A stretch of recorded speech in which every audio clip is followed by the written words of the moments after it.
hear more from him, let's call upon Aditya.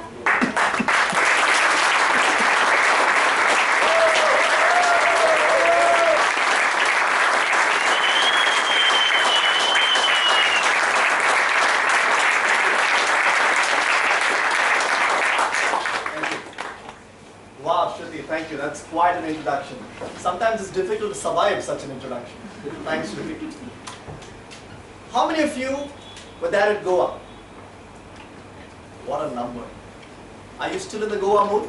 Yeah. Believe me, I went to Goa once after that, and Goa misses all of you a lot. In fact, there are still some empty bottles there searching for their owners. You should go and claim that back. But I am still in the Goa mood because this is my first appearance at MTM after that Mammoth conference. And when I see each one of you, I can't help but remember the wonderful times that we had at Goa. Wouldn't you agree with me? Yes. But for people who are not in Goa, I still remember each one of you because of those small tips, those small pieces of advice, that small encouragement, that pat on the back, that words of appreciation which all of you sent me before the contest when none of you knew that I was going to win. And also after the contest, coming to me and congratulating. Nothing, believe me friends, can be more special than people who you care and who care for you come and give those words. So thank you, all of you, for that.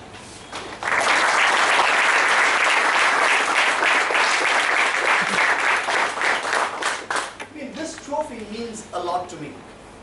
Because on one hand, it symbolizes the fact that, yes, as Shruti said, it's been an ordeal for 3-4 months of preparation through work, family aside, and contesting in Toastmasters. I'm sure Vikram and all the other contestants would agree with me. So it does symbolize victory. It does symbolize success. But to me, it symbolizes a little more than that. When I look at this trophy, or when I got that trophy on stage amidst applause and cheers, I could see hope and promise in this. The hope that a 19-year-old who joined Toastmasters amidst all that fear and inadequacy and lack of skill or talent or flair could one day actually go on stage and receive this trophy.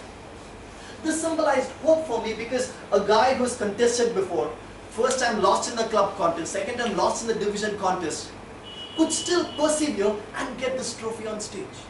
It symbolized hope for me because a person who did not ever take part in a single public speaking competition before joining Toastmasters could still, with sheer dedication, commitment and wonderful friends around him, could actually go and get this trophy. Because this trophy does not symbolize me, nor does it symbolize contests. It symbolizes each one of you. The fact that you are here Sunday after Sunday after Sunday, giving your project speeches, doing the role of a timer, arc counter, grammarian, it all adds up. And one day, you will realize your dreams. And for me, when I joined Toastmasters at the age of 19, this was one such dream.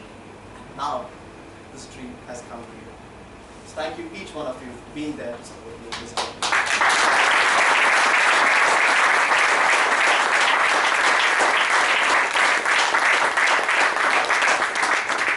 As my name was announced as the first prize winner, and amidst all those wonderful cheers and applause and oohs and ahs of Vikram, who got a sore throat because of me in that conference, when I went on stage and the audience gave me a standing ovation, in a flash, I could recall my first ever meeting in Toastmasters 9 years ago.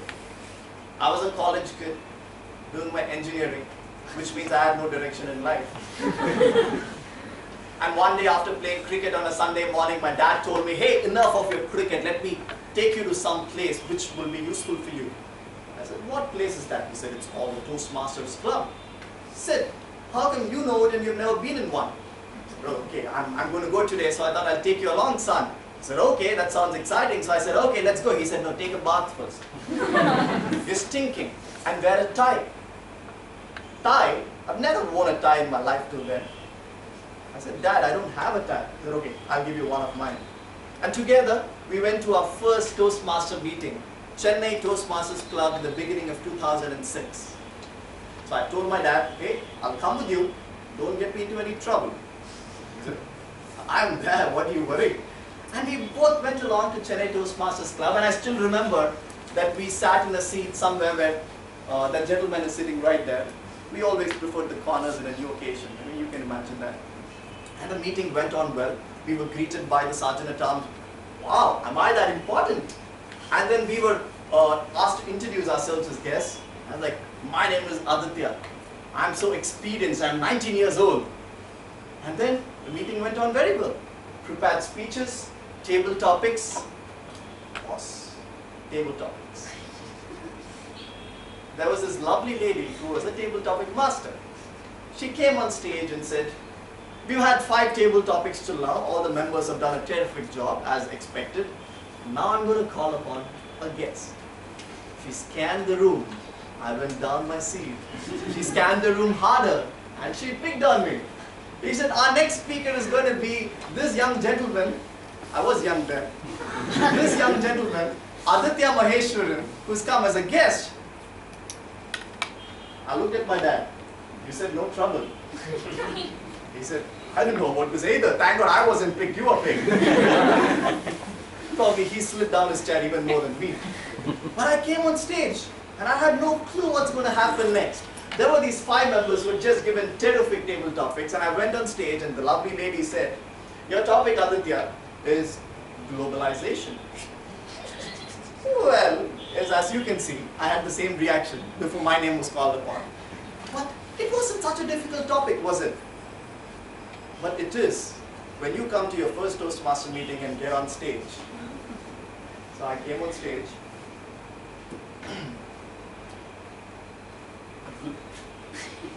Globalization.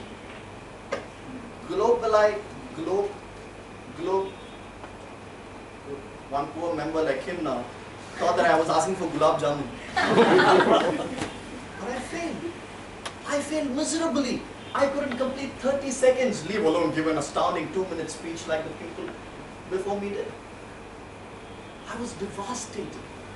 I was completely down. I didn't talk to my dad for the rest of the meeting.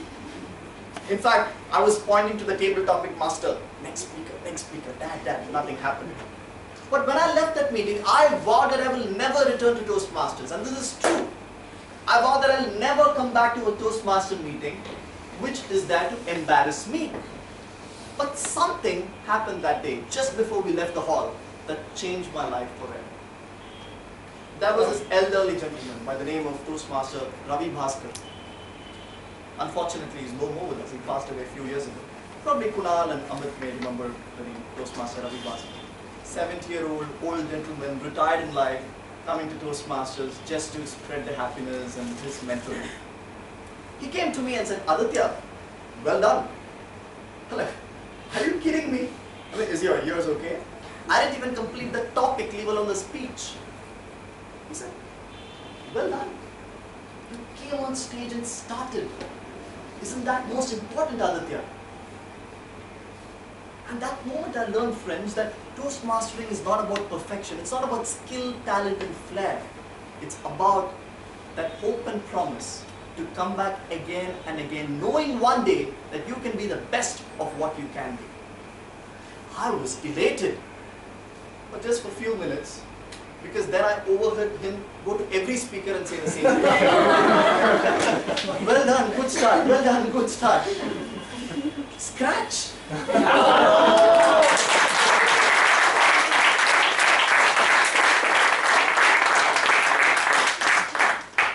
But then I realized very soon that, hey, that wasn't a bad thing to do. In fact, that wasn't a scratch. That symbolizes Toastmasters. The fact that you can go, breathe in hope into a person, breathe in promise into a person. That 19-year-old who would have never come to Toastmasters, how much ever his dad would have persuaded after that, made him come back to Toastmasters because of those few seconds of lines. Look around you today. How many guests are there? How many 19-year-olds are there? Can you breathe in such hope into such people? How many people lose a contest and vow never to return back to contests? Can you be that mentor? Can you be that Ravi Bhaskar into them? That is the symbol of Toastmasters. That is what we stand for. Lifting all of us together so that all of us are champions. So I went back home that day and I knew I was going to return back to Toastmasters. I knew well beginning, I was already half done. So So I went back home, researched Wikipedia, Encyclopedia, all the PDFs in the world, read everything I knew about globalization, studied, research, and I had my greatest speech on globalization ever. And I went back to the Toastmaster meeting next week. And I was ready to go on stage. I was in fact looking at the TT master, call me, and she did call me.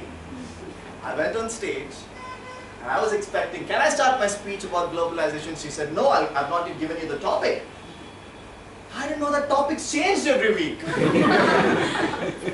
And she told me, Aditya, your topic is, heart has reasons which reason knows nothing of. Globalization seemed so much more easy to me. Heart, even sitting in the audience, that topic is pretty difficult to decipher. Standing on stage, second Toastmaster meeting, heart has reasons which reason knows nothing of. Heart has reasons which reason knows nothing of. The first meeting I had uttered 1 word. This meeting I had uttered 10 words because the topic was 10 words.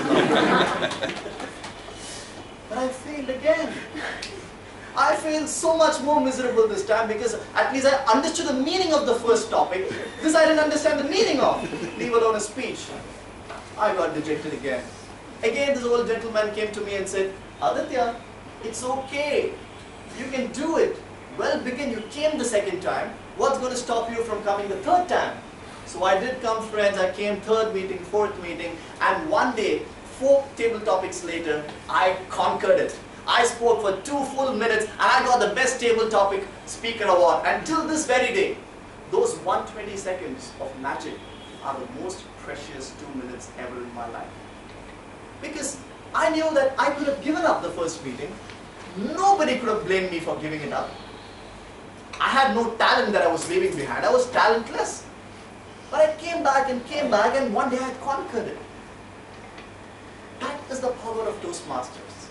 Because as in life, Toastmaster teaches you that it is perseverance, commitment and dedication that leads to success, not talent or flair or skill that leads to success.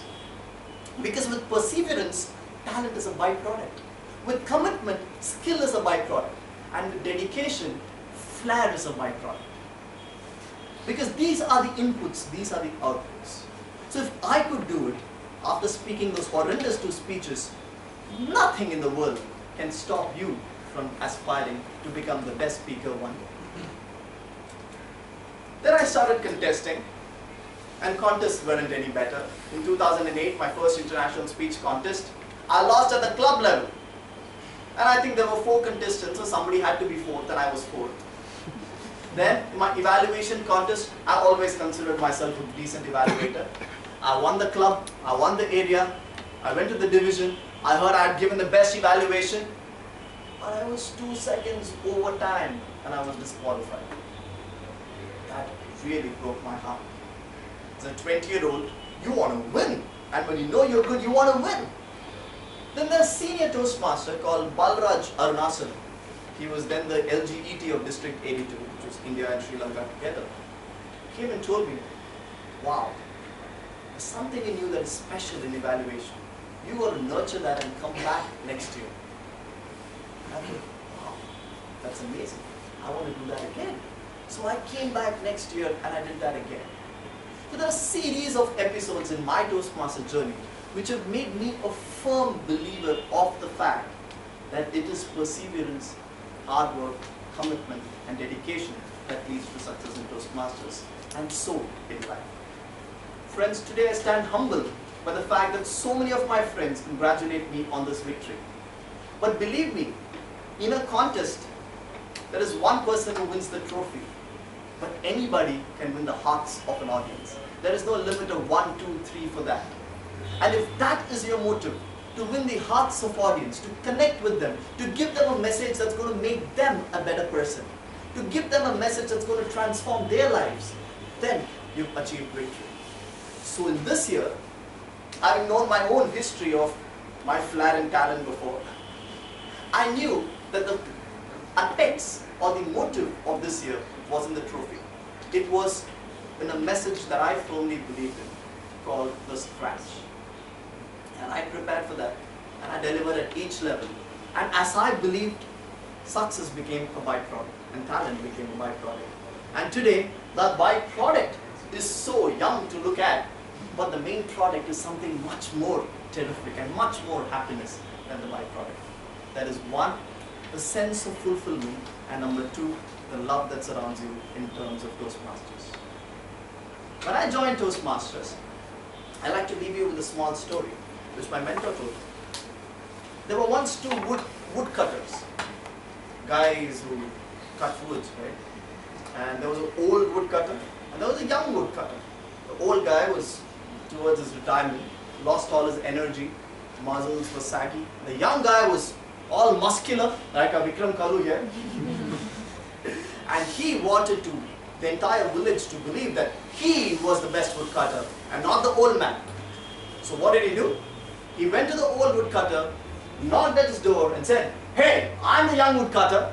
I challenge you in a competition where everybody would be watching and I want to beat you."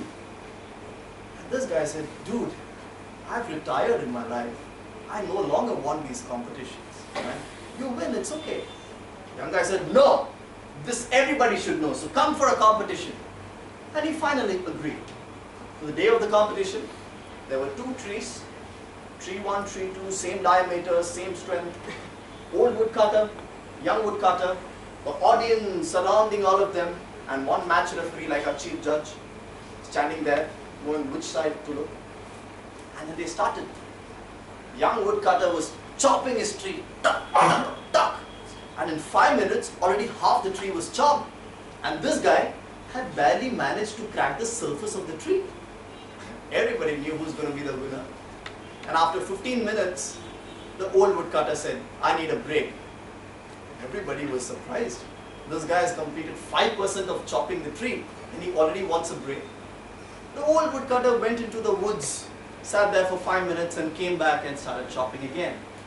Every 5 minutes he took such a break. Went inside, came back, went inside, came back. You know what happened after 45 minutes? The old woodcutter's tree fell down first. And this guy was still near completion but not had done it. Everybody was perplexed. How could this happen? How could his tree fall down first? They asked him, "Dear old woodcutter, what did you do inside the forest?" He said, "Every time I took a break and I went inside the woods, I was sharpening my axe. I was sharpening my axe that each time I came back to cutting the wood, I might have still been the weak, same person, the old, fragile person, but my axe was sharper than what it was before." And the young woodcutter, with all his might and all his muscle, the axe was becoming blunt with every cut that he gave. Toastmasters, that is so true with Toastmastering too. It's not about coming here and giving the best speech. It's about going back and sharpening your axe with the evaluations you receive. It's about sharpening the axe with the kind of speeches you give, the kind of words you use, the kind of gestures that you have, the kind of voice that you use on stage.